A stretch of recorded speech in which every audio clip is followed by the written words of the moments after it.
this is Brian Aguillo, and this is Mirage, speculating on speculative fiction. Today we're going to be discussing Orson Scott Card, a prolific, I guess you can call him a Latter-day Saints writer, a Mormon writer. He's very famous for that.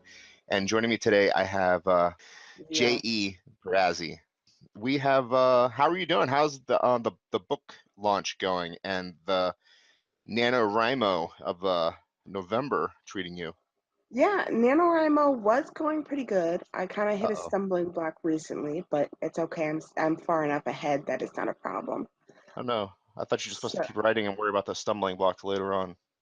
well, it's kind of hard to write. I've been sick, and the family I work for has been sick for a week and a half. So, Well, you know you got it from them, right? oh yeah, because I'm a nanny, so she got sick, and it just kind of snowball effect. But I also tend to hit a roadblock when I come like up to the climax, and I just hit that area. Oh, So I've slowed climax down. is at the end of the novel already? Well, what I'm doing is that for NaNoWriMo, instead of doing a full novel, I am doing a paranormal serial, so serialized short stories. Okay. So I'm trying to get ahead for the next year, and I'm working on the season finale right now. So I'm on the climax of the final episode, which makes it kind of the big one. So you're saving these short stories for next year's publication?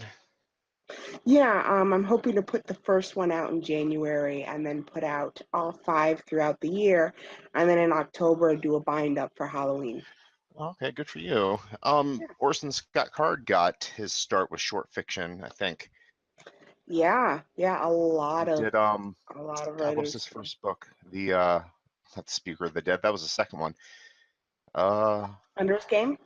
Yeah, Sender's Game. How did I forget that name? That's a great book. I love that so Yes, much. it's amazing. I read it for the first time this year, yes. So I was quite happy with it. Did you see the movie after or before you read the book? I saw the movie before, so it did kind of ruin the twist Oh, ending. Yeah, I yeah, it kind of ruined ruins the twist everything, ending. honestly. They did such a bad job with that adaptation. Oh my God. Yeah, and I remember not wanting to read the book because I saw the adaptation and I just didn't really enjoy it. Uh, Yeah, but with a book, you can get into the character's head, and Orson Scott Card definitely likes to play around with the deeper thoughts of the characters. So it really kind of changed the whole thing around. So now I actually really love the story. do you think it changes your mind about the movie at all? Um, I, I mean, I've only seen it once. I probably wouldn't watch it again and enjoy it.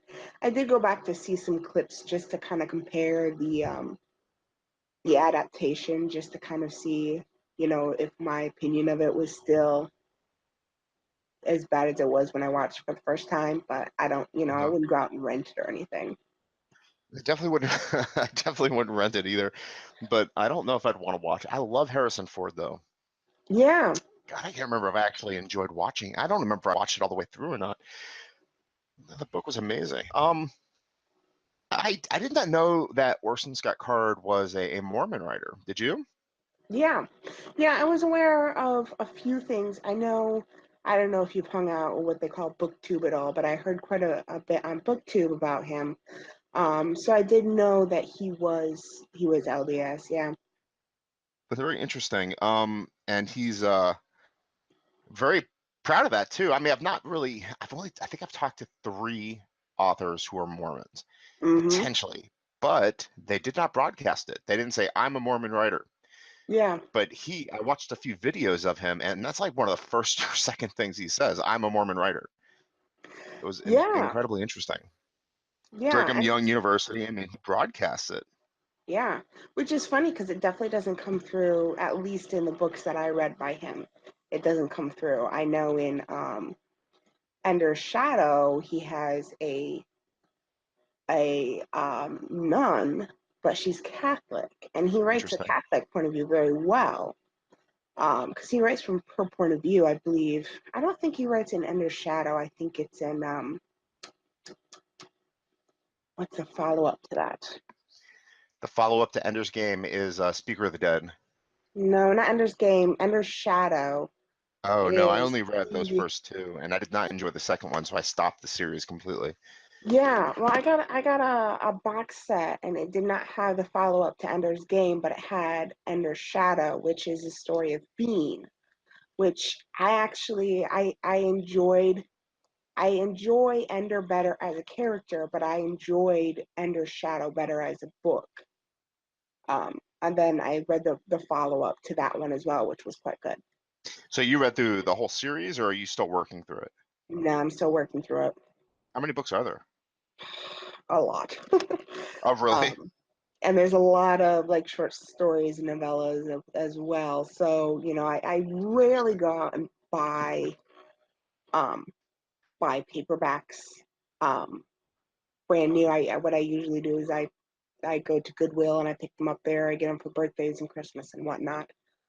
Um, Unless they're, I'll take a risk usually if it's indie because I'm trying to support the authors. Yeah. Um, but yeah, so I'm kind of waiting until the next one comes into my hands. That's very interesting. I was taking a look. Because I'm always curious about how much they're worth. These authors, he's worth $35 million. Sure, he's a professor at the Southern Virginia University. I'm not even sure what the Southern Virginia University is.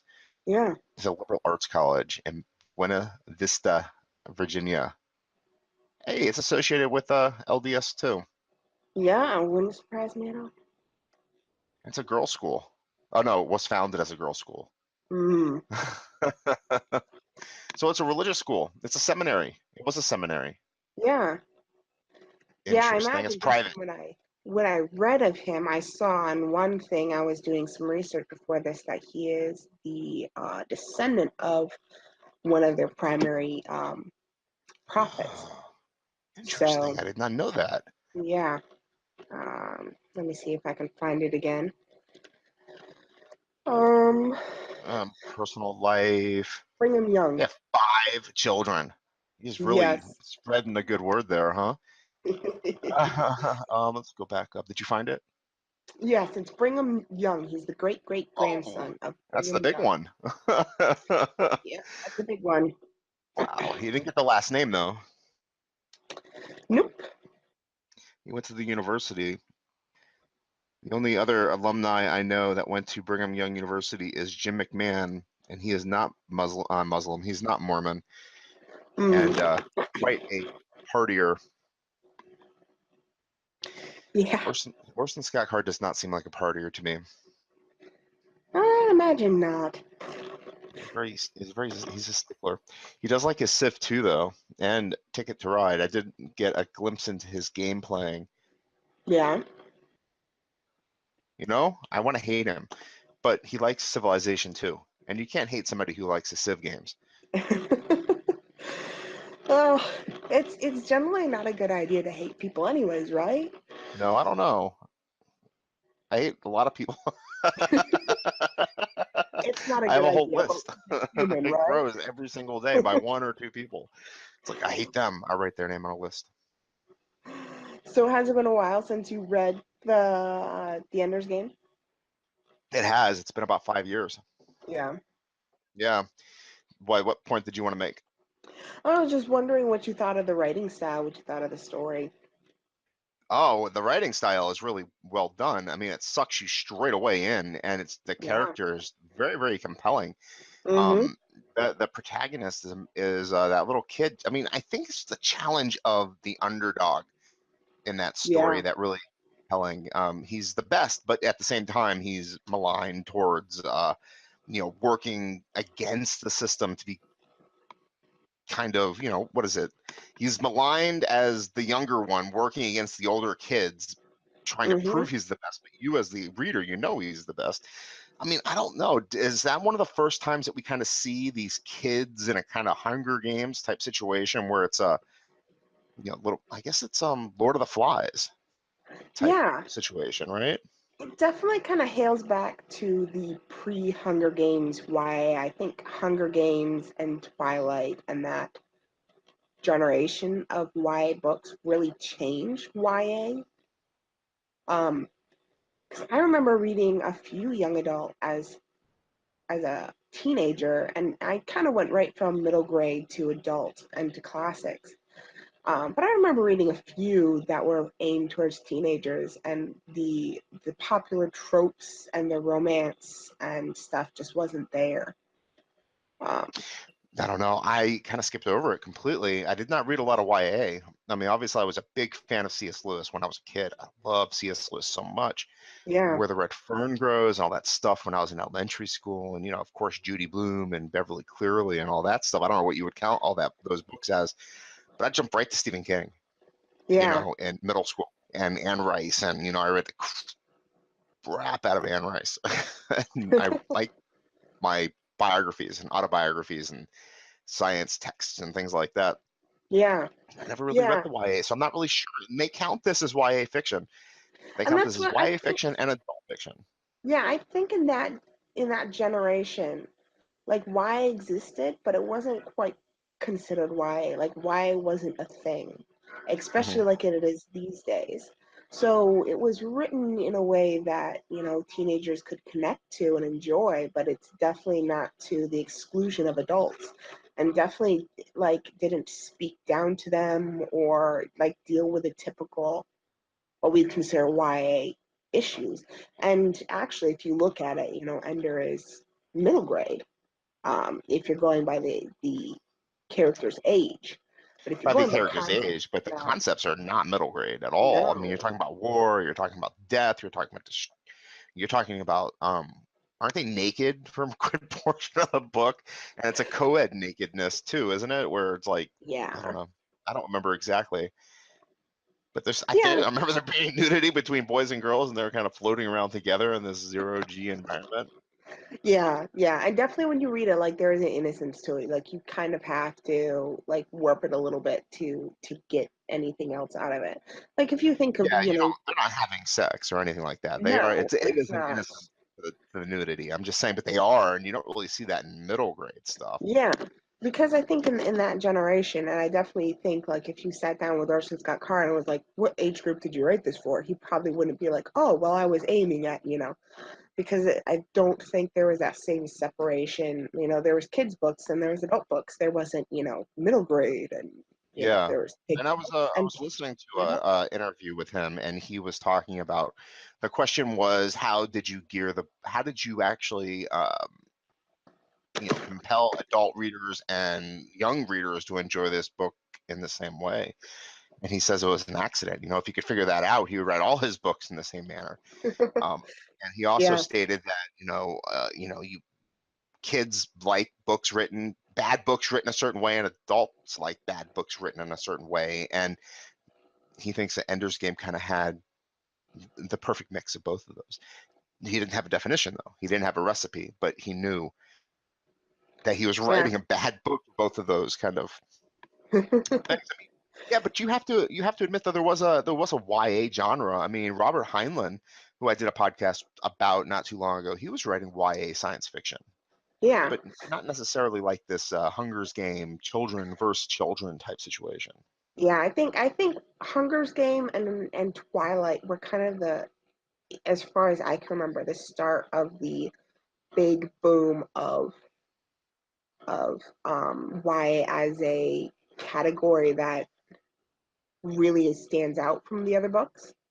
Like I can't remember any YA books before that were so it's hard to explain what I'm thinking, so separate and so this Visceral, is maybe visceral would be a good term because they are kind of maybe.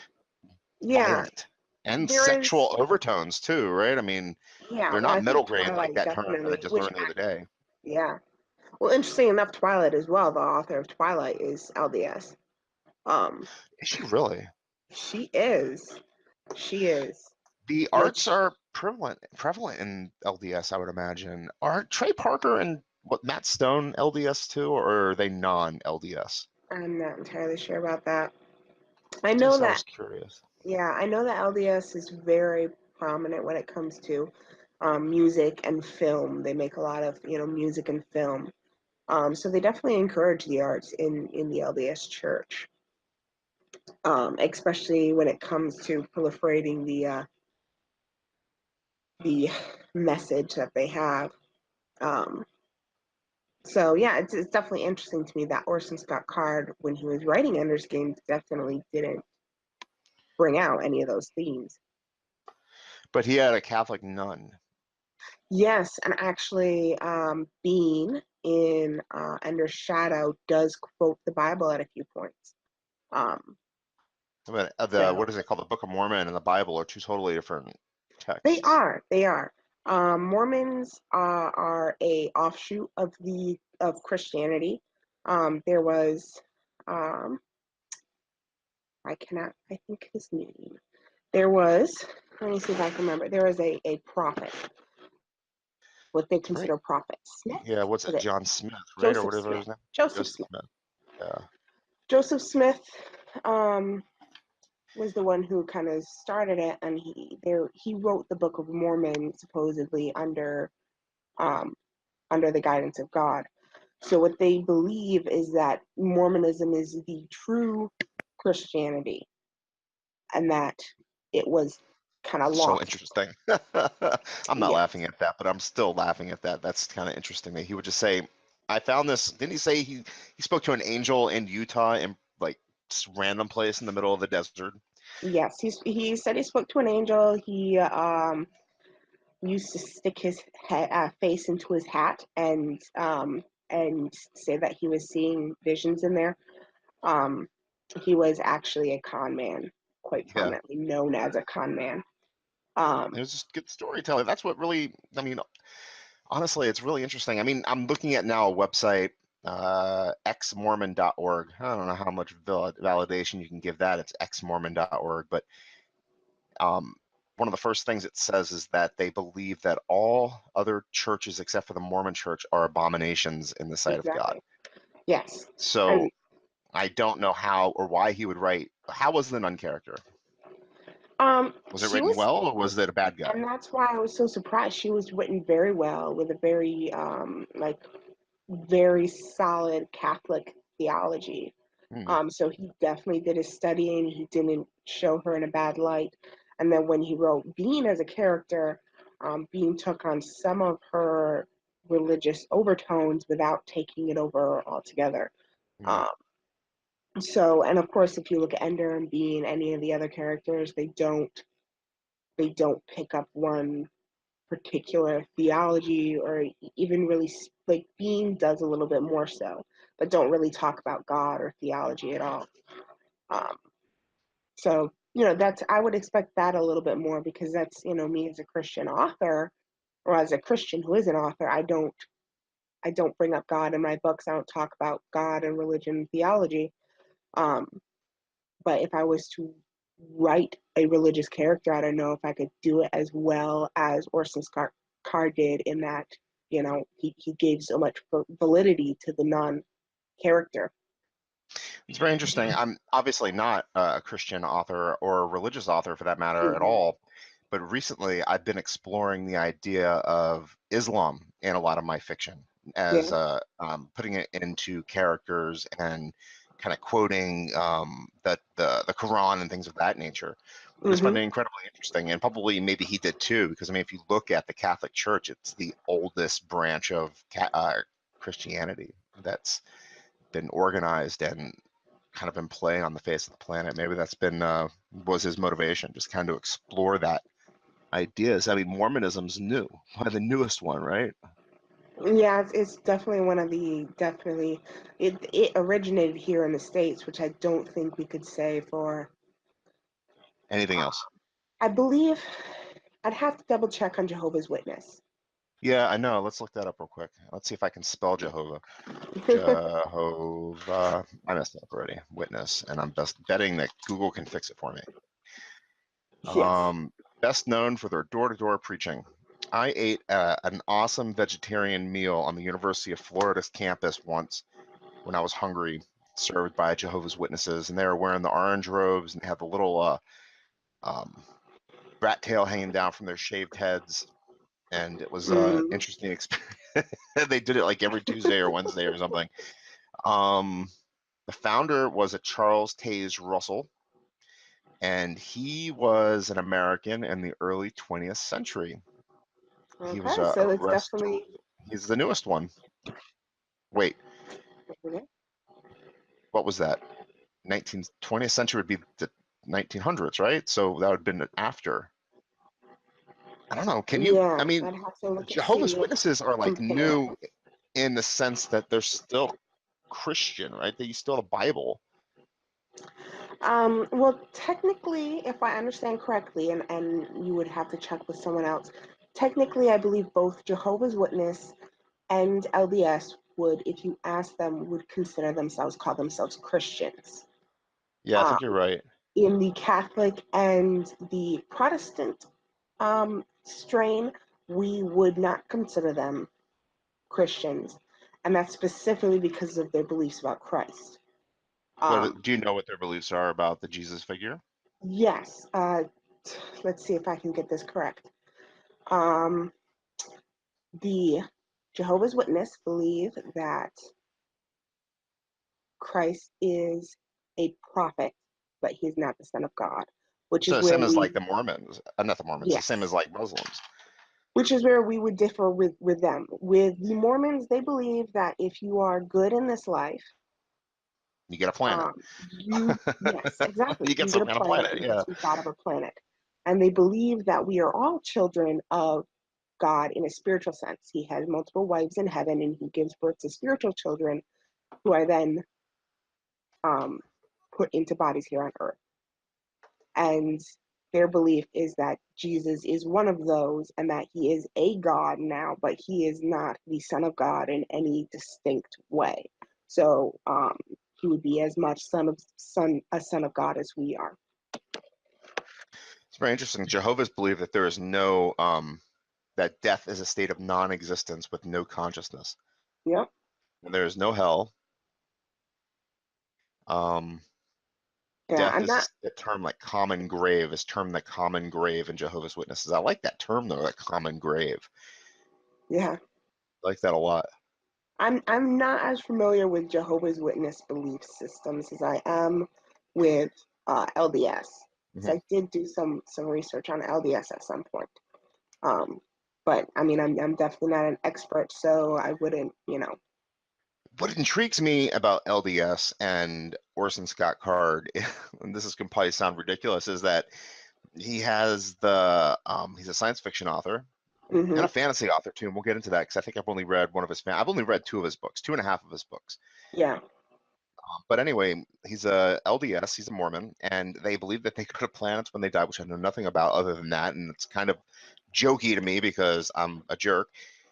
Um, but I wonder. I mean, I wonder if that has something to do with the science fiction interest that he has. I mean, what is up with this planet situation? I would like to know a little bit more about these planets. I mean, you do get your own planet. yes, that's a belief. You get your own planet. Um, They don't know anything about the solar system, according to Joseph Smith didn't like know that what Jupiter was no, necessarily. definitely not. He wasn't Um, an astronomy major. I mean, they don't know anything about space. I mean, why are they getting planets in their religion? I think at the time it was a relatively early concept. Like there was a basic understanding of the planets and whatnot from what they could get from telescopes and Yeah. etc. Um, we're set in a perfect place in the universe that we can actually see quite a bit, which is pretty awesome. Um, but I think that's kind of where that came out from, as it was something new and something. Um, I would be definitely interested to see how much that inspired Orson Scott Card to to write, because I do know there are some. There's a lot of secretive things, or what they would consider secretive things, in the church, and I think a lot of it is, um, not nearly as much as Scientology, if I understand that correctly, but definitely kind of based on that idea of the universe. Um, but from some of the LDS people that I've spoken to, there's actually quite a few people who don't even know about that particular thing. You know, What's they interesting is that if you look it up on the internet, if you look it up on Wikipedia, there's no mention of it. yeah, yes, it is. It's not. I think it's It might be a joke. no, no. There are people who definitely believe that, but I think the LDS Church has splintered off quite a bit. There's the official LDS Church that's changed quite a bit from their original foundings, and for instance, they don't support um, polygamy anymore. They Yeah. and they're much more open to. I think they actually took a new stance on a few subjects recently that were historically outlawed in the LDS Church. However, there are a few offshoots that are extremely strict and are very old-fashioned, and so it's kind of scattered. And I'd say it probably depends on which vein of LDS you're speaking to, what what their beliefs are. It's very interesting. But we know that he's very conservative, though, because of his stance on homosexuality and same-sex marriage. Yeah, well, how I saw him explain it is he was politically liberal, but morally conservative, which is an interesting stance. Yeah. And he's kind of apologetic in his stance, too, in hopes that now people can look past his political opinions because it's been ratified by the Supreme Court or whatever, which I'm fine with. I mean, if you have an opinion and you accept the stance of the government and, constantly try to knock it down, then we're good, Yeah, right? I guess. But I mean, going back to his art in terms of his writing, I mean, obviously people recognize him as being uh, a genius, but I've only read 2.5 books of his. yeah, Last time he received an award was in 1995 for Alvin Journeyman. He received a Lucas Award one. So I mean, yeah, it's been what, 30 years, almost 30 years, 20 years, 22 years since he's received an award for his work. yeah. But he's still. I mean, if you hear the word Ender's, the title Ender's Game, you pretty much know if you have any understanding of science fiction. That's kind of the basis for a lot of science fiction. You know, Yeah. I So I think, mean, Ender's Game series is big too. I mean, yeah, going through this 1, 2, 3, 4, 5, 6, 7, 8, 9, 10, 11, 12, 13, 14, 15, 16, 17, 18, 19, 20, 21, 22, 23, 14, 5, 6. Just guessing because I kind of wanted to get through that count really quick. 26 books in that series with yeah. Children of the Fleet coming out And I this was, year potentially. yeah. And when I was looking, trying to figure out what to read next, um, I realized a lot of it is kind of all over the place as well. It's Just interesting. time hopping, and I think Speaker of the Dead, which I haven't read yet, excuse me, and I've heard not so great things about. I couldn't get into it. That was where I stopped. Yeah, I heard I'm a a lot of I'm a people I'm a saying it. completionist. I can't skip around. So I mean, I go 1 and then 2 and then 2 was like, huh.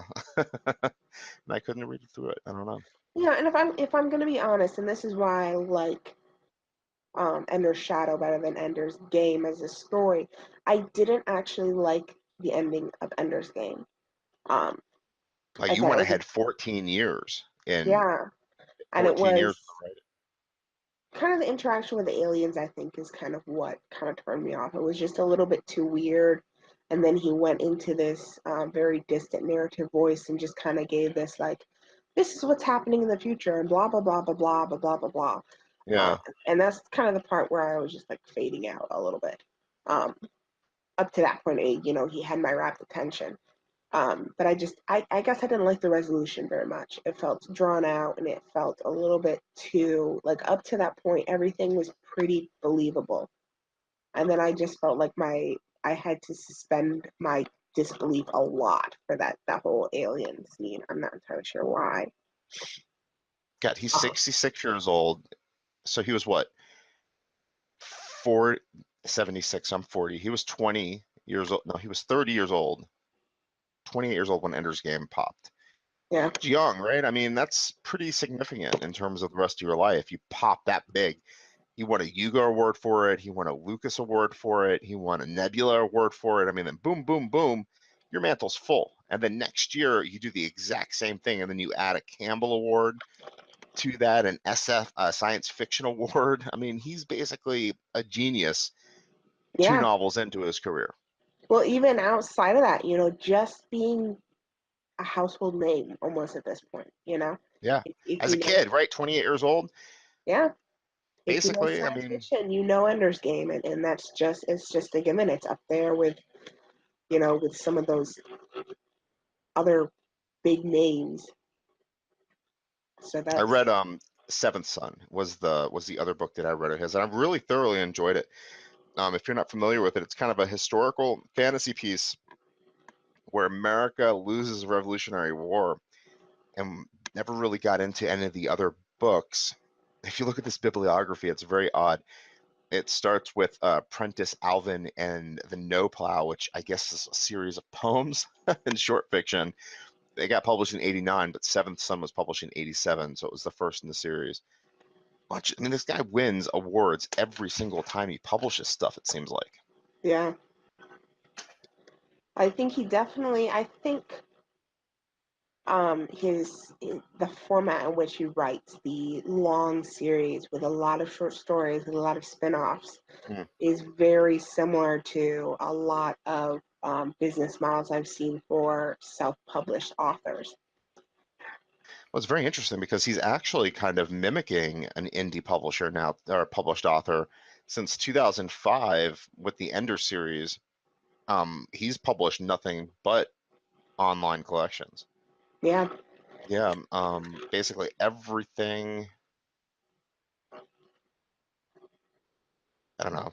It must be Well, that difficult. I doesn't. mean, you're so rich and successful. The latter half of your career, you've got to be so filled with, rich man food that it's so hard to sit at your desk and write. I was watching a few videos. I wanted to get a sense of who he was, and man, he is so pompous. Like I said, I'm having a hard time liking the guy because he is full of himself, and you can tell talking to him would be very difficult because he probably would talk about himself only. I'm very great. I'm very great. I'm very great. That's what I got from him. That's the gist I got from his personality.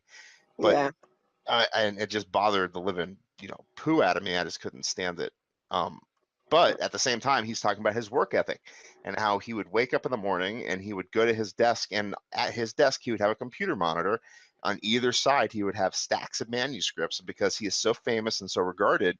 People are asking him to review books and to read books and to regard books and to, this, that, and the other thing. He's hardly writing at all anymore. Yeah.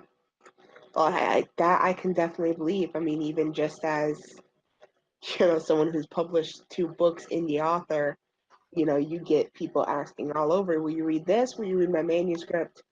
People are kind of desperate for feedback, which is funny because a lot of said people who are desperate for feedback do not respond well to feedback. It's very But that's funny. another story. Have you had some problems with people? I have. I definitely Yeah. have. And most of it was situations that I got myself into, live and learn kind of deal. So, and that's fine. That's, it happens. Did So, you do workshops and stuff in school, or did you get, you have an English degree, right? no, no, I have no degree. I have Oh, you have nothing. no degree.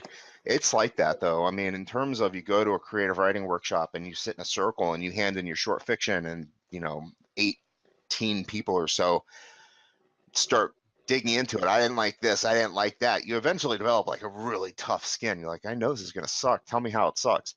Yeah, You don't argue, you just accept it. I mean, you're brokenhearted when you leave because nobody's handing you millions of dollars, but there's a bunch of people that don't have millions of dollars to give you anyway. yeah. Well, I've heard people on both sides. Some people saying that format is really great, and some people saying that it's really bad. But Um, creative writing workshops. yeah, that and I think it probably depends on the type of people that you have in the workshops and how professional they are and good how good of teachers they are. Um, so there's groups. I know I've heard a lot of people saying Brandon Sanderson's class is formatted a bit like that, and his students learn a lot from that format. Um, but then I've heard I had a really great writing professor. He was fantastic. He guided the class very well. I yeah, had a horrible writing professor the year before that, and she was real nasty. I asked her a question. I'm like, look, the publishing industry is struggling, and we're all about to graduate. How would you recommend, or what do you see for the future? And she looked me right in the eye and says, I don't know about you, but I'm writing great stuff. It's like, okay, that's not what I asked, and you're a horrible person. sounds a little insecure, I think. Right? I mean, I didn't know who she was, so obviously she's not writing that great of stuff. Hmm. But the guy that I had after her, I took like 9 credits with him, and no, actually, I took a bunch more, 15 credits with him. Took some independent studies. I wrote a screenplay. I wrote half of a novel. Bunches of short fiction, and I seem like I got a lot of good stuff out of that class. Yeah. Yeah. Yeah, but you're right though. It all depends. It all really depends on Hmm. who you're around, because you can get so much out of a bad writer. You can say, "Oh my God, I do that same thing," and it's horrible. Yeah. I had a guy that I workshopped recently who flipped out and fired me midway through critiquing. I was like, first off, why are you reading my critique as I'm doing it? That shouldn't be happening. And then secondly, why didn't I just copy your stupid story and put it in another document so I can do it privately without you knowing what I'm doing? You know what I mean? You know what I mean? Yeah. I think as an author, you have to have a good understanding of the craft yourself. I think that's very, very important, because when you have someone critique, say for instance, I've heard some people, who read my stuff and say, oh, you need to be more descriptive on how she spoke, and why don't you use, side or etc. Um, whereas most of the stuff that I've read for deep point of view, you don't want to do that. You don't want to use what they call sedisms. So, you want to be well versed and understand your craft and what you are trying to do with your particular work. But I think you also have to have a thick skin and just know that not everyone, some of it's a matter of taste. Um, because people are, that guy who freaked out on your critique, if he puts his work up and he gets someone to do that online, he can't, he can't fire a reader. So, Yeah. I mean, I don't know. The world, if they're so inundated with writers, there's so many of us. It's not like we're special little creatures, flowers that need to be protected. We need to be yeah, crushed and mangled. And then if you have the strength to stand back up again and put more words on paper, good for you. You know what I mean? I wrote a story once, and looking back on it, I didn't edit anything on it. It was horribly written. And the guy wrote me a review and said, these are interesting topics, and I am not necessarily telling you to do this, but basically the gist was take an ashtray and crush your fingers so you don't write anything else. Like, oh. yeah, I mean, yeah, we're not special little creatures, and we need to write every single day and be stronger. And that's basically what he says too. Orson Scott Card. I've watched a few videos as I'm sitting here doodling, and one of the things that he said when asked, how do you write good fiction? He says, well, first off, find a critique group and hmm be in a critique group for a year, and after a year, quit that critique group and go to another critique group, because you don't want friends reviewing your shit. You don't want your yeah, wife or your boyfriend or your husband or your cousins or your mom saying, oh, this is very good, darling. You want strangers doing it, people who are cold-blooded and that want to hurt your feelings, because they're the ones that are going to get under your skin. You want that little echo of dissent. You know what I mean? And yep, then he also said you got to write every single day, and you got to write a lot, and you got to keep writing, and you got to send shit out, and you got to feel that sting of rejection. yeah. That's what I think independent writers don't. I don't think I'm the more podcasts I do with independent writers, I think the one thing that lacks is the rejection. You know what I mean? You can put stuff online and you can call yourself an independent writer and you never know for sure. You know what I mean? Whether or not you're actually doing a good job. I think the main thing that's between an independent author and rejection,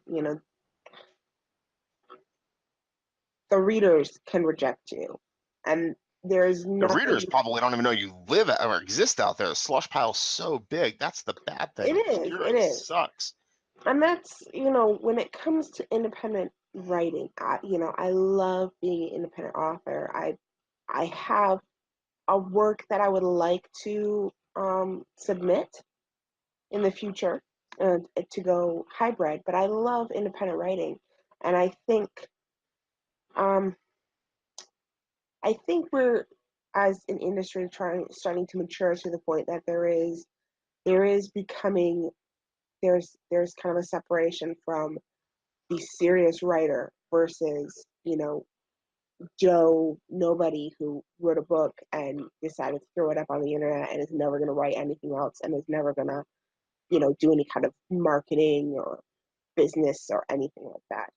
Um, and I think the hard part for an independent writer is to be part of that second tier, the people who are serious about their work, who are serious about their craft, and who are going to go looking for that kind of rejection.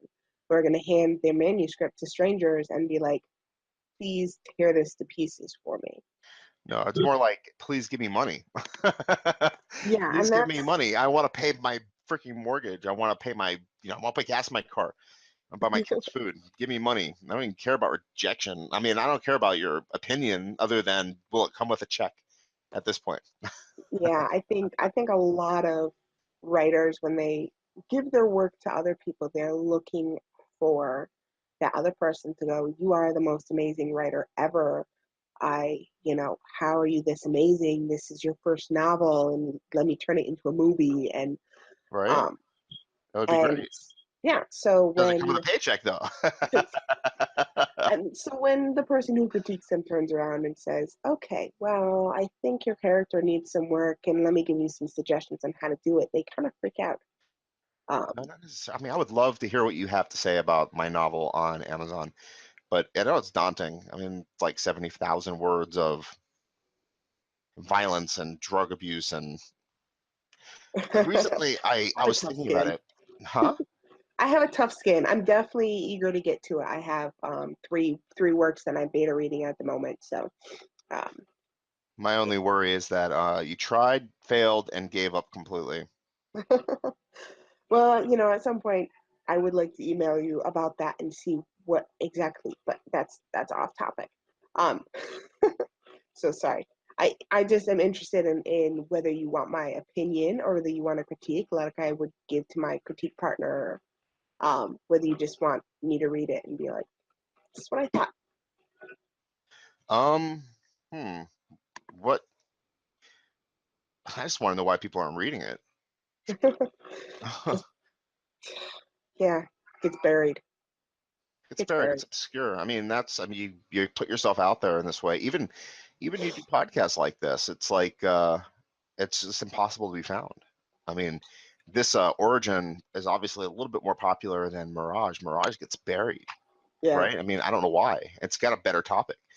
We're talking about actual authors and how they've built their careers. I mean, this guy is successful. Why is he successful? Let's kind of explore that. But when I talk to you, you know, Jillian, right? Jillian? Delane. That's okay. Jillian? You So can call dumb. me Jill. It makes it easier. Just Oh, can I? Jack and Jill going up the hill. Whew. Okay, Jill. That's much better. I've always wanted to just call you Jill. I'm a horrible person with names. I'm now going Yeah. on to Google Translate and just taking the character that I want to write, manifesting the type of personality that he has, and plugging it in and translating it to another language. Fine, that's your name. There you go. Man, what was I going to say? Lost my train of thought. Anyway, oh, this podcast compared to Origin, I give you an opportunity on Origin, and you talk about your work that you're working on, and you're so excited that you tweet it out and you put it on Facebook, and you get all your followers to listen or click on it or this, that, and the other, and it has, a few dozen or 30 or 40 listens or clicks or listens or whatever downloads. But this Hmm. one just sits in obscurity. Nothing happens to it. It's a little bit disappointing. Yeah. It'll get there. Yeah, It's from what I hear, being prolific is the key. So that's what I'm trying putting to do. yourself out there is most important, right? I mean, that's what you're doing with your blog. That's Yeah. what you're doing with your fiction. That's what you're doing with your short fiction. I mean, just getting out there and finding out what people are thinking. I mean, what Yeah. is the zeitgeist, right? And that's definitely, you know, what Orson Scott Card did.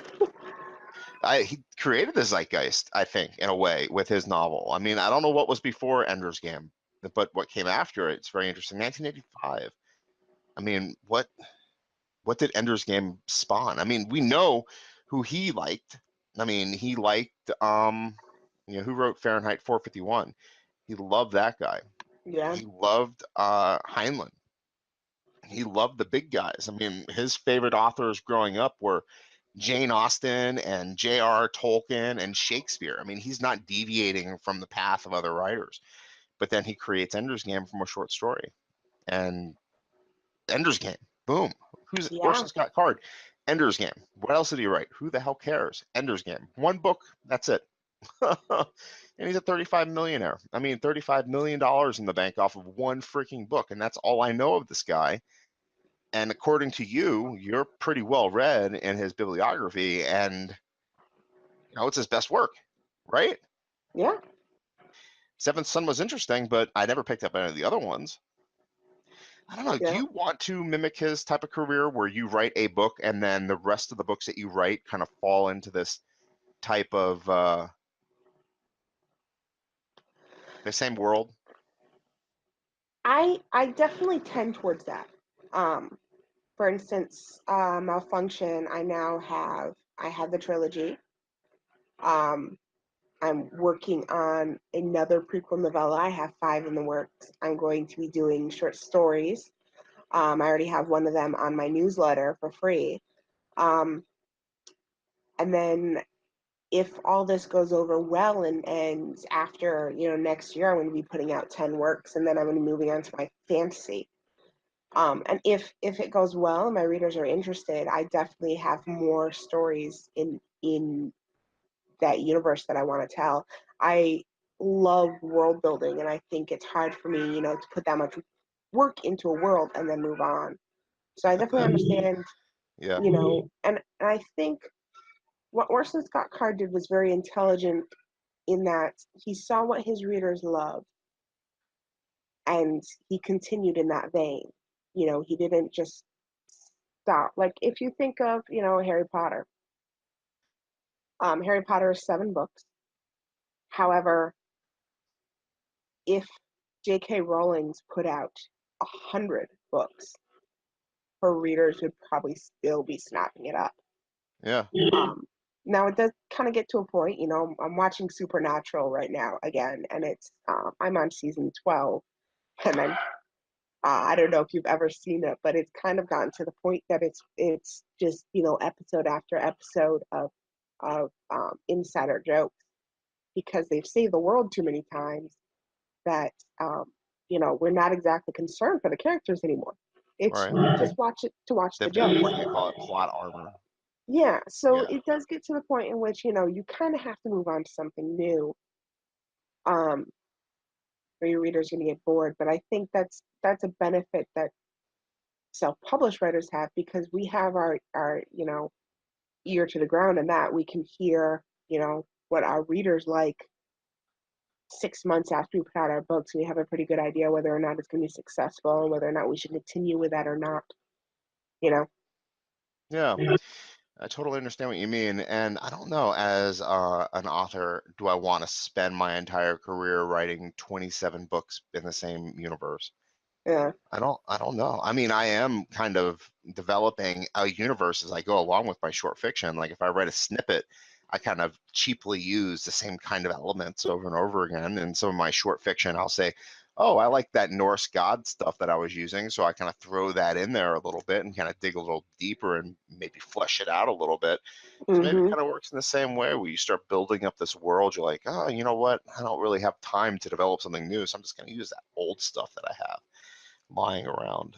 Yeah. I think there's benefits either way. The one project I said to you that I would be looking at doing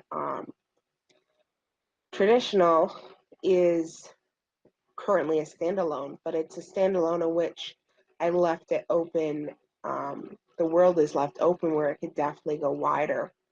And I think as a science fiction fantasy author, it's very wise to do that. With Orson Scott Card, you know he's well known for Ender's Game, but it's not like he put all those books out there into the universe and nobody's picking them up. Like, people are reading them, Yeah, and he may be making, $100 a month off of them, but $100 a month on 25 books is a decent amount of money there. Um, so there's definitely wisdom in, I guess, leaving that kind of open-ended stuff and listening to your readers, and also listening to what you enjoy yourself, you know? yeah. I don't know. Ender's Game is very interesting. That when you say readers, I mean, where are they coming from? Are they just on Twitter, or, I mean, are you engaged on a daily basis with a bunch of people who are saying, oh, we want more of this, that, and the other thing? Or how did you find your readers? How are you developing this communication with them that you know that they want to continue the Malfunction? They want to see more stories in the Malfunction series. I mean, are there enough people there that are saying, Jill, give us this and that and the other thing? Or are you hoping that eventually they come along? Yeah, well, I think, I'm definitely not a author who has a huge following. I think right now most of my community is on Twitter because that's where I've been most active, and that's where you get the fastest feedback. Um, I tried to continue to put out stuff at least every day on Facebook, and I've heard people say they have some good interaction. However, I've been getting better interaction on Twitter. Oh, really? Um, Like fiction or just blog posts? Fiction, I actually don't get any interaction on my blog posts. I've gotten, I think, 2, 3 comments since I started blogging like a year ago. Yeah, it's been Um, my experience too. I mean, I get a bunch of likes sometimes. I I'm not don't even even get that. blogging. I mean, I just use my blog, my website for uploads to the podcast and then short fiction stuff. Yeah, yeah, I don't even get that. Now I do know that people are reading because people will mention it to me, and I do see, the hits go up. But a lot of it's there, so if people are interested in me in the future, they'll be able to go somewhere that they'll see that I'm active. But I do have readers that, and I try to give equal respect to whatever person has taken the time to read my book. It's a Hmm. 90,000 word book. It's a good, hefty book. So if they've taken the time to read it and say, I love this character, I'd love to see more of them. And if it's just 1 or 2 people, I take that seriously. Um, and of course, I was very active on Wattpad Yeah. before I self-published. And you Can you have to work imagine? very, Like, very I mean, hard. where did he publish Ender's Game? Where did he put this out at to begin with? I think it was, oh God, what did I hear this at? Like, he just all of a sudden got famous off of the novelette for Ender's Game. Yeah, And boom, where was he before? He was writing plays and making no money. And then all of a sudden, his first kind of thing happened.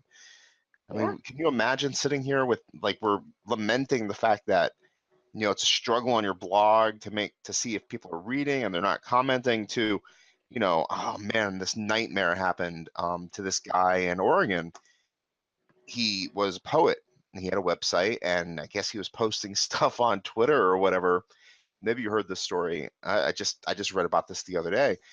And he was posting his poems on Twitter, and one day he was messing around with his truck and the hood collapsed on his hand and broke his phone, and dislocated his wrist or broke some fingers or whatever. That's not mm, the gist of the story. The gist is that all of a sudden his phone started going crazy. It seems like one of his poems got, started blowing up. And it wasn't a good blow up, it was a horrible blow up in terms oh of no, people were on his case for being a privileged white guy. Just shouldn't be writing poetry to begin with. Just go be a biologist someplace and shut up. We're talking about viral shut ups. Just get out of the literary scene completely. And it's really scary to think one way or the other, right? You're in obscurity now. Either you could mess up and say something horrible on Twitter and be infamous, or you could mess up and say something wonderful and be famous, right? And you don't know which of the three directions the rest of your writing career could go in. yeah, yeah. And that is something with Orson Scott Card that I find very interesting. Mhm. There are quite a few people, especially on YouTube, that just hate his Hate guts. him. right? I mean, he was very, very anti gay, right? Yeah, He's very anti-gay. He's very anti gay marriage too. And like yeah, I told you just a minute ago, hearing that he had a problem with it, it's like, oh, I hate his guts. And while listening to him talk, he's very pompous, and it's like, oh God, shut up, dude. Be a little less up your own butt. But maybe maybe he deserves to be. yeah. Well, Do you I feel? it I find it kind of sad and kind of interesting. Yeah, It's part of this whole internet craze that as it's not crazy though, is it? It's not kind of craze, there. it'll be Yeah, here, but yeah. it used to be that you could write and just kind of live your life. And now as a writer or as an artist, as a producer of anything, whether you are selling, toilet paper or selling books, but especially as an artist, you're expected to just lay your life out there on Twitter, on Facebook, on the internet for people to poke through so they can get to know you because that's how you sell books the best. You sell books by seeming like a friend to all these people. Um, However, when you do that, you can get torn apart for an opinion you hold. Now, forget whether or not that's a correct opinion. You have a right to an opinion, and to have your life destroyed because you are first demanded to share your life, and then, oops, you made a mistake. Well, Um, nobody's demanding this. There's a guy, Shante Williams. I can't remember his first name. He's published with Tor. He's got two books out there right now. He published a short story in the Tor magazine that just caught me by surprise. It caught me by surprise because all of a sudden I saw all these people that I follow start tweeting out about it. Oh, you got yeah. to check out this story. Oh, you got to check out this story. So I went on Tor's website, which is free, and I Mm-hmm. read this freaking story, and boom, I'm sucked into this thing about these two people living in East Harlem that go out to Bensonhurst, and their cousin or great aunt died, and she was a voodoo practitioner, and in this chest there was a shotgun and this machete, and they were able to brutally murder people and get away with it. Like they would like turn invisible, and the machete and the shotgun would like suck up all the blood and just leave the dead bodies or something, and they were able to. It was a fantastic story. You know what this guy doesn't have? A online presence at all. Doesn't have a Twitter, doesn't have a Facebook, doesn't have an email, doesn't have a website. But what happens is all these other authors are tweeting out about his stuff. Yeah, It's amazing to that's me. yeah, that's great, and I think that's what everyone. Where did I hear it? I recently heard. I think it was on one of the podcasts I listened to. Basically, it was a saying: "You will never be able to sell your own book. You have to have word of mouth." Is kind of the basic concept That's my of opinion. this. Yeah, I mean that's how I pick up books now too, right? Yeah, you Somebody pick has up to say it. books. That Yeah, somebody has to tell me it's great, and then I'll be like, oh, okay. exactly. And I think that's the important thing is it has to be someone you trust because I mean to give credit to a reader, I'm a reader myself, to give credit to a reader, that's a couple hours of your life that's you're paying for the privilege of spending a couple hours of your life poking around in someone's imagination. Hmm. Um, and I've definitely picked up books before that have been horrifying and that have you know, made me nauseated and have made me, and I don't want to pay for that privilege. So there is a sense as a reader, you want to be able to trust and have a good idea that you're going to have a good time when you pick up a book. So Yeah, I think, exactly. I mean, I like authors, I like artists, right? yeah, And when you pick up a book, you're not just spending 3 minutes with them. You're not just listening to a song that will eventually be over so quick that it doesn't really matter if you spend that 3 minutes with them. You're going to be spending at minimum a week. yeah, Maybe a couple. If you really bust your ass, you might be spending a day. You know what I mean? But minimum, usually, if you're leisurely reading a book, a week, maybe a yeah, month, depending how many times you go to the bathroom. I don't know how you read a book, but I mean, it's really laborious to actually read a person's piece of literature. And if you're reading a person's literature that doesn't know how to write, and you're stuck having promised that you'd read it, it's like, oh, deer yeah. in the headlights, right? Yeah, well, even if you look at Ender's Game, that has become a part of the subconscious of definitely the Western world. Hmm. To have that that complex story with all that warfare and that idea of children being forced into that. That's become a part of our shared unconscious mind, Well, our it's become a part of the experience. zeitgeist now too, right? I mean, we Yeah. talked about beginning of this podcast with what's it called? The shoot, what were those movies called? The books actually. Mm, Not Ender's Game. That's what we're actually talking about. Narnia? Um, yeah, Is what? that, were you talking No, about? No, something else. the Hunger I'm lost Games. at this point. Hunger Games, yes. Hunger Games. We're talking about the There we Hunger go. Games. We're talking about, the Lord of the Flies is probably one of the originating stories where boys versus boys on this island, and one Yeah. side is definitely going to win over the other, and the brutality of it or something along those lines. The other one, I mean, there's so many stories like this now, and people are kind of drawn to them for some reason or another. I don't know what it is about kids beating up other kids that I they think, like. yeah, I think, definitely, in the vein of what we are talking about, books become a part of you in a way that, stories, they become a part of you. They form your life, they form your understanding. So you really have to trust what you're picking up in a lot of ways, you know? Yeah. I mean, going back to Ender's Game, not Ender's Game, going back to Card's opinion Yeah. being expressed. Obviously, his voice stretches far. So if he does have an opinion and he feels strongly about it, he can express it, and it's going to go a great distance. And within that crowd of people waiting for him to say something, because they are waiting, they're waiting for a book, they're waiting for a short story, they're waiting for a blog post, they're waiting for something, and he spits out this political rhetoric about gay marriage or whatever. Some people are going to get upset, just like some people are going to get upset about a novel that they don't particularly think is as filled with Oh, yeah. quality prose they would want. Man, Scalzi, who's one of my favorite authors, said does it all the time. I mean, he's very liberal, and he definitely spits out stuff about anti-Trump and pro-Clinton or with this, that, and the other thing. I mean, I might agree with him and 99% of the things he says, but still, it's like, man, you're so vocal about your opinions. Yeah. And they like troll bait. They all seem to troll bait. I'm like, oh, that's interesting. I don't want to waste my time like that. Yeah. Yeah. I do. Definitely, as a writer, I try to keep politics and religion even off of my social media. Um, It's funny though. Wouldn't religion help you as a Christian author? I mean, or as a writer who's Christian, or however you phrase it earlier? If you um, expressed your views as Christian, wouldn't they kind of like band together and be more apt to, support you? And no, not necessarily. Like I said, my books are not Christian books. They don't have a Christian message in them. They have swearing. They have violence.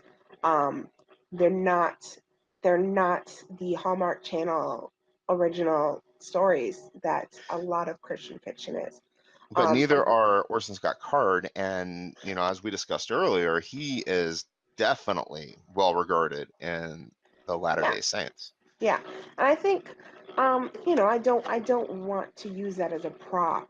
And I definitely think that, if I put myself out there as a Christian author, there's a certain type of literature that is understood as Christian literature.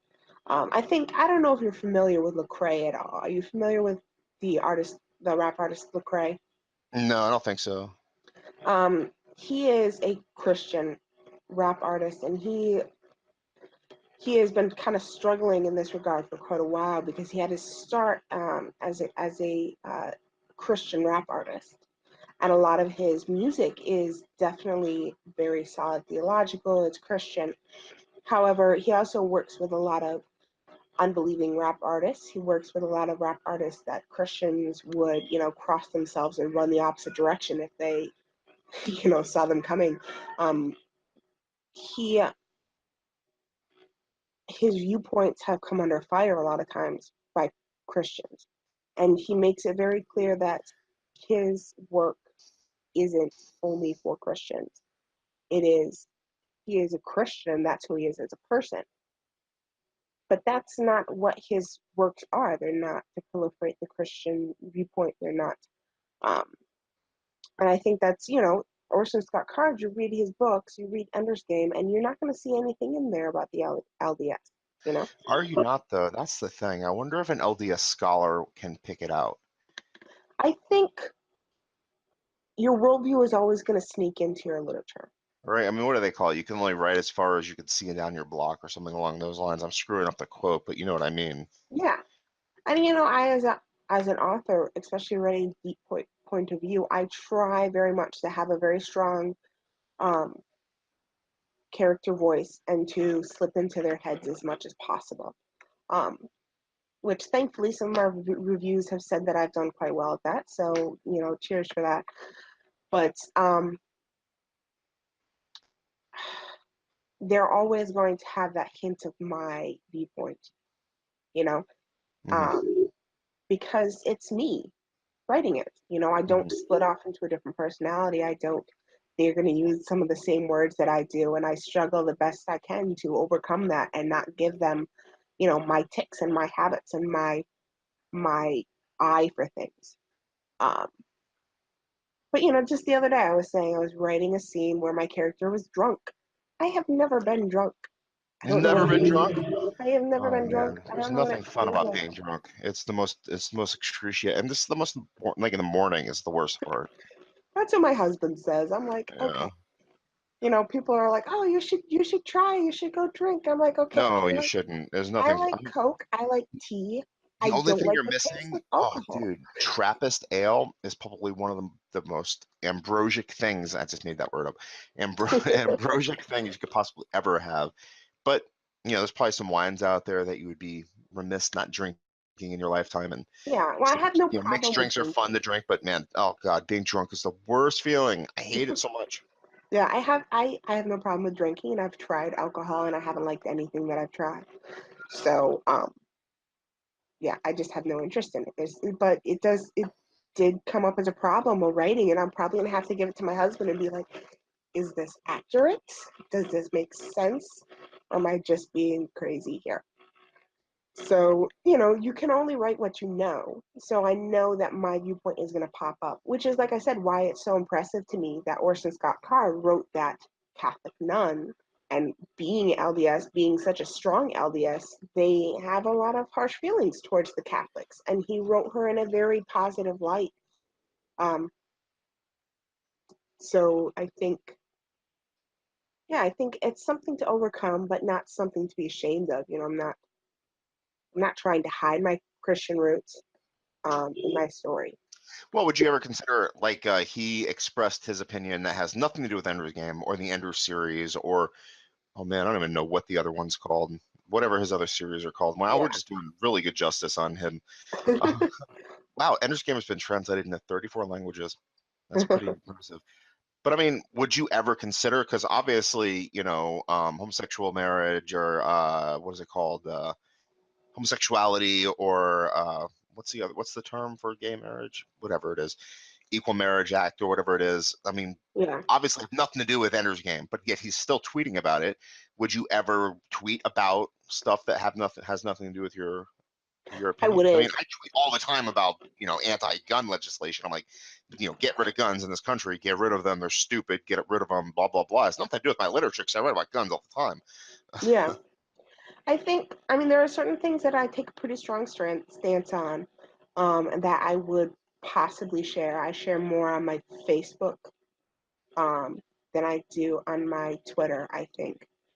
Um, and it's more longer form articles. I think with a lot of those issues, they're so sensitive, and I care about the people who are reading my Twitter and who are reading my works. And I think a lot of those issues are issues that should be one on one. I did write a 3-part blog post, um, partially addressed to Christians, partially addressed to non Christians, just explaining how my Christianity does affect my writing, what I will put in my books, such as violence and swearing, what I won't put in my books, such as you're not going to see any kind of sexual scene in there at all. I'll hint that it happened. I'm never going to describe it. Things like that. And also from a Christian viewpoint, why I believe that I'm within within my belief as a Christian. I'm not stepping outside of my bounds to have my character swear. for instance. Oh, I Um, swear all the time.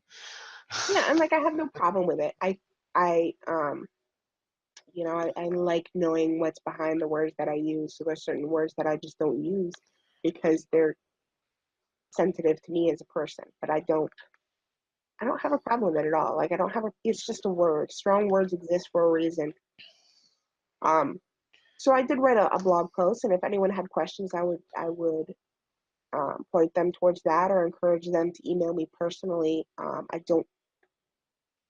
I don't feel like that's something that I would be vocal about. But I also believe in the freedom of speech, and I don't have any problem. It may not be wise on Orson Scott Card's um, for him to be vocal about those as a businessman. Um, but I think he has his right to feel however he wants to feel and decide on how he wants to express that. Yeah, I totally understand that. So Orson Scott Card, Hmm. how do we feel ultimately? I think he has secured a place in science fiction history that is not going to go away easily. You think he's got a long-lasting legacy? You think he'll be up there with the greats of science fiction? Yeah, I mean, I've heard him mention in the same breath as Dune and Wool and some of those other well-known books and movies too as well. Um, I do think Asimov. that You think he's an Asimov writer? yeah, Ender's Game is more fantasy, isn't it? I would say it's not hard science fiction. It's more on the fantasy side of things. yeah, I think it's very psychological. And Psychological that's fantasy or what psychological sci-fi. I think it's not quite what I would call is it's definitely fantasy. It's not hard. Sorry, it's definitely sci-fi. It's not hard sci-fi. It's not The Martian by any means. Yeah. And I think as soon as you throw aliens in there, you kind of have to, because I would never call my work hard science fiction, but I do like to keep one foot in reality at all times, at least. Do you have Um, aliens in your work?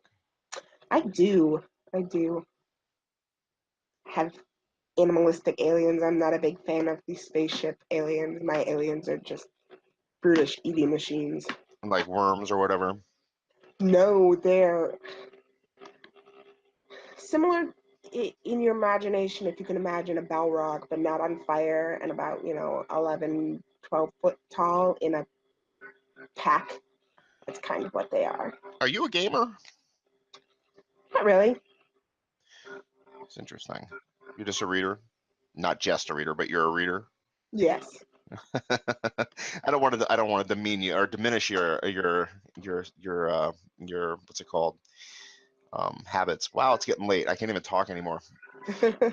No, I agree. I think that he will because his place in our culture is is worth talking about. And I'm happy that you actually brought him up to discuss him today. I think we had a great conversation about him. I mean, we Definitely. barely touched the guy's bibliography. I mean, he's got so many works here. Ender's Game is Does. just the tip of the iceberg, and I have no desire to read any of other work though. Speakers of the Dead really ruined it for me. Yeah, well, I suggest you pick up if you're ever interested in looking at any of his work again. Like I said, I like Ender better as a character, but just for my taste in reading, like I like the tactics and I think that's what it's strange because he does not write paced fiction, but it definitely sucks you in. And Ender's Shadow, from Bean's point of view, Bean is actually there's an argument for him being more intelligent than Ender, and they go in depth in that, and it's very intriguing. Even though it's this pretty much the same story, just told from a different point of view, um, it's definitely worth reading. Which character is this? This is an Ender's Game. Yes, if you remember, there's the little kid who he kind of picks on. Bean is his name. He's the smallest and youngest. And Yeah. it definitely goes into more of a sci-fi aspect. Ender's Shadow, and I think it's the Shadow of the Hegemon. How do you say that word? Hegemony? Yeah, Whatever. hegemony or something like that. Hegemon. Yes. There I we see go. it now. Shadow of the Hegemon. I'm Yes. gonna say Hegemon. I don't know. Let's look it up. That's one of the problems with being a reader. You run into these huge long words. You have no Yeah, clue how to say them. and because you don't really have a lot of people to talk to about it either. You don't have an opportunity. Why did you? I did not say print preview. I said search. You don't have anybody to say them to out loud. Oop, It happens to me all the freaking time. That poor cat. sorry, she's crying because she wants my attention. And yes, my female Hegemon. cat is named Luke. Hegemon. Hegemon. Hegemon. Hegemon. Yep. Hegemon. Hey, there you go. Hegemon. I knew it. Ah, yes, both of those I enjoyed those immensely. And like I said, I enjoyed the character of Ender more, but I enjoyed those books as stories more. Um, but yeah, I think just going off of books, it would be impossible to like really catch up on all that he's written. It's a lot. Yeah, I'm not going to. I'm reading Andy Weir's book Artemis right now, and I can't say enough good things about it. As far as like world building, that guy has definitely set up this colony on the moon in a way that, if you appreciated The Martian, you'd appreciate this one too. I definitely want to read it. I'm reading Jurassic Park for the first time. I First, know, oh shame on yeah, me. Shame did on me. didn't we talk about that recently? And you said the same Probably. thing. Probably. I think the one that you like were like shaming me on not having indulged in yet is what's it called? The Cyberpunk, the original Cyberpunk that I definitely should have watched Oh, by is it now. Neuromancer? No. It's a movie with Harrison Ford and the Blade Runner, which I Oh haven't yeah, you yet haven't seen seen. that one yet either. I need to. I Yeah, need that's a to. good movie. I Because I'm actually a cyberpunk writer, and that's like the original cyberpunk. I didn't know that was cyberpunk considered anyway. Science fiction. Oh man, yeah, the book, the movie that just came out has not been receiving the credit that's due to it. It's really fantastic. Hmm. I need to watch it, but I want to watch the original first. Yeah, I would not recommend going into it without because it's a sequel, so you would be lost completely. Yep. Well, what are we leaving out? Did we cover the bases on Orson Scott Card? As much as we could. I don't claim to be a expert. Well, I don't. I'm not an expert at anything, so. Well, Jill, thank you so much for joining me and putting up with the fact that I have mispronounced your name every single time that we have spoken. Um, it's That's better a than difficult name. it's not. It's a unique name, and I don't think that you should do the pen name thing. I mean, especially if you're not worried about your anonymity. It's you definitely have an interesting name that people Yeah. will remember. In fact, I don't know why you do the abbreviation thing. You should just put your whole name out there. Why do you do the abbreviation thing? Is that just to keep your femininity out of your title, your authorship, or is I it think that's part of it because I definitely do want a male readership in my book. It's very dark. So I definitely do want a male readership. I don't think it's a huge issue in this day and age, but I think there are still a lot of science fiction misogynist? fantasy. Yeah. No, I wouldn't call them that. It's just, it's difficult to step out of what you're comfortable with and what you know. And a lot of the really solid science fiction books up to this point have been written by males. So I can understand the kind of hesitancy. And I'm not, but part of it is just because if I want to move into a different genre, then I can lengthen my name and I will have the ability to do that as well. So Poor Mary Shelley. yes, She did the she's a mess. exact same thing, didn't she? Actually, I think she published Frankenstein under her husband's name just because she was so worried about being what I think back then ostracized. there was a greater concern. I think there's still a lot of people saying women can't write hard science fiction. Um, People need just to shut up about any of that shit. They really do. They just should be quiet. That's what's yeah, hurting our entire world. This women can't do that, or men are this way or that way. Yeah, I mean, we're all just mean to each other, and we need to stop. yeah, people I'm not saying I'm are perfect, 'cause I'm not. I'm mean insecure. too. A Oh mean, no, mean yeah. man. Oh, my wife would tell you otherwise. Our spouses know us best. Yes, they My do. Unfortunately, they know all of our things. All right. So I think, yeah, let's call that Orson Scott Card, and Yes. if you hang out, we'll see if we can get you scheduled for something else, or at least talk about it. Yeah. Otherwise, thank you, Jill, so much. I will talk to you soon. Thank you. Yes, it was great chatting with you again. All right. Bye bye. Bye.